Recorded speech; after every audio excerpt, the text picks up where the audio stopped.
with Thursday's announcement that Defense Secretary Jim Mattis had resigned over disagreement with the Trump administration's decision to withdraw all U.S.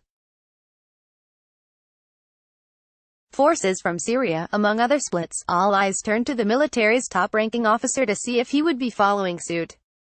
Chairman of the Joint Chiefs of Staff Marine Corps Gen. Joseph Dunford was traveling overseas on his annual visit to troops over the holidays when the news broke of Mattis' resignation. In his resignation letter to President Donald Trump, Mattis wrote, "Because you have the right to have a Secretary of Defense whose views are better aligned with yours on these and other subjects, I believe it is right for me to step down from my position," after citing the personal importance, after 40 years of military service, of strategic alliances.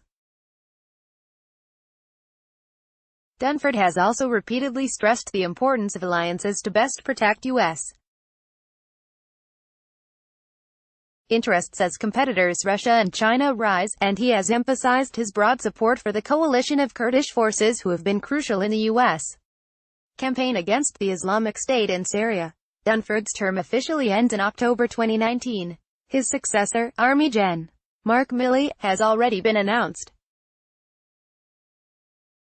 However, Milley, the Army Chief of Staff, still must be confirmed by Congress, which led to the question of whether Dunford may depart before his successor is installed and before a new vice chairman is named. Current Vice Chairman Air Force Gen. Paul Selva's term expires in July. Should Dunford leave early, or be pushed out before his term ends, he would be replaced by the vice chairman in an acting chairman capacity, per legal standards. Should both spots be vacant, whether due to a lack of a confirmed successor or because both men were pushed out early, Trump would be able to pick an acting chairman from among the remaining members of the Joint Chiefs. Theoretically, Trump could pick Milley in that way and elevate him into the acting chairman position more quickly. However, doing so might cause problems for Milley's confirmation on the Hill. Members of the Senate have expressed reservations in the past when someone is named the acting for a job that they are also nominated for. Milley's selection, the rejection of Mattis' advice on Syria, the cancellation of South Korea military exercises, the deployment of troops to the southern U.S. border and the creation of a space force, among others, were factors in Mattis' departure.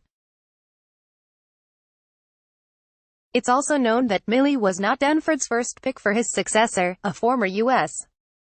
official said. With Mattis, the Milley thing was really tough, the official said.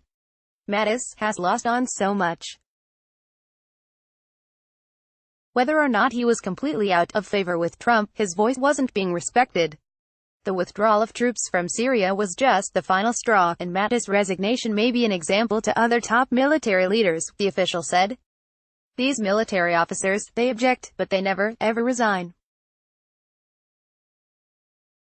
Why is that? If the threat in Syria is that serious that we would put troops in harm's way, what is Gen. Dunford going to do?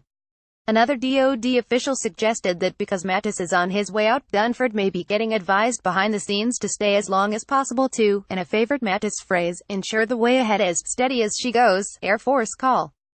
Pat Ryder, Dunford's spokesman, said, "All indications are that Gen. Dunford will serve out his full term. But I'd refer you to the White House for any other questions."